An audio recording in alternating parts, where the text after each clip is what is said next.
ഇത് ആദ്യ പിതാവായ ആദത്തിൻ്റെ ശവകുടീരമാണ്. കാൽവരിയുടെ നേരെ താഴെയാണിത്. യേശുക്രിസ്തുവിൻ്റെ മരണദിവസം കുരിശിലൂടെ ഒഴുകിയ രക്തം ആദ്യം പതിച്ചത് ആദത്തിൻ്റെ തലയോട്ടിയിലായിരുന്നു എന്നാണ് വിശ്വാസം. അങ്ങനെ ഒരു മനുഷ്യൻ്റെ പാപം എല്ലാവർക്കും ശിക്ഷാവിധിക്ക് കാരണമായതുപോലെ ഒരു മനുഷ്യൻ്റെ നീതിപൂർവകമായ പ്രവൃത്തി എല്ലാവർക്കും ജീവദായകമായ നീതീകരണത്തിന് കാരണമായി എന്ന് ബൈബിൾ പറയുന്നു.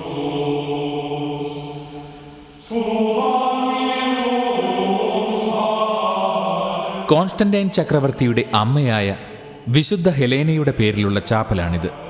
ക്രിസ്തുമതത്തിൻ്റെ വളർച്ചയ്ക്ക് ഒട്ടേറെ സംഭാവനകൾ നൽകിയ മഹതിയാണ് വിശുദ്ധ ഹെലേന. തിരുക്കല്ലറയുടെ ദേവാലയം ഉൾപ്പെടെ ഒട്ടേറെ പള്ളികൾ അവരുടെ നിർദ്ദേശപ്രകാരമായിരുന്നു നിർമ്മിച്ചത്.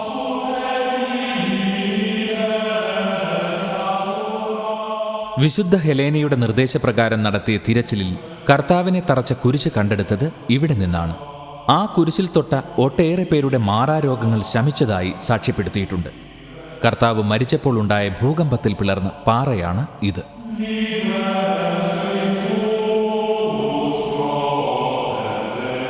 കുരിശിൽ കിടക്കുമ്പോൾ കർത്താവിൻ്റെ വിലാപ്പുറത്ത് കുന്തം കൊണ്ട് കുത്തിയ പടയാളിയാണ് ലോങ്കിനോസ്. ഒടുവിൽ അദ്ദേഹവും മാനസാന്തരപ്പെട്ടു. ഒട്ടേറെ പുണ്യപ്രവൃത്തികൾ ചെയ്ത് വിശുദ്ധനായി മാറി. അദ്ദേഹത്തിൻ്റെ പേരിലാണ് ഈ കപ്പേള.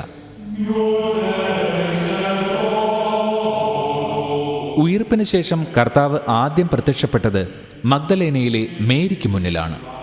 അതിൻ്റെ സ്മാരകമാണ് മഗ്ദലേനയിലെ മേരിയുടെ പേരിലുള്ള ഈ ചാപ്പൽ. ക്രൂശ് മരണത്തിനു ശേഷം കർത്താവിൻ്റെ മൃതശരീരം അടക്കം ചെയ്യുവാനുള്ള അനുമതി പീലാത്തോസിൽ നിന്ന് വാങ്ങിയ അരിമത്യക്കാരനായ ജോസഫിൻ്റെ കല്ലറയാണിത്.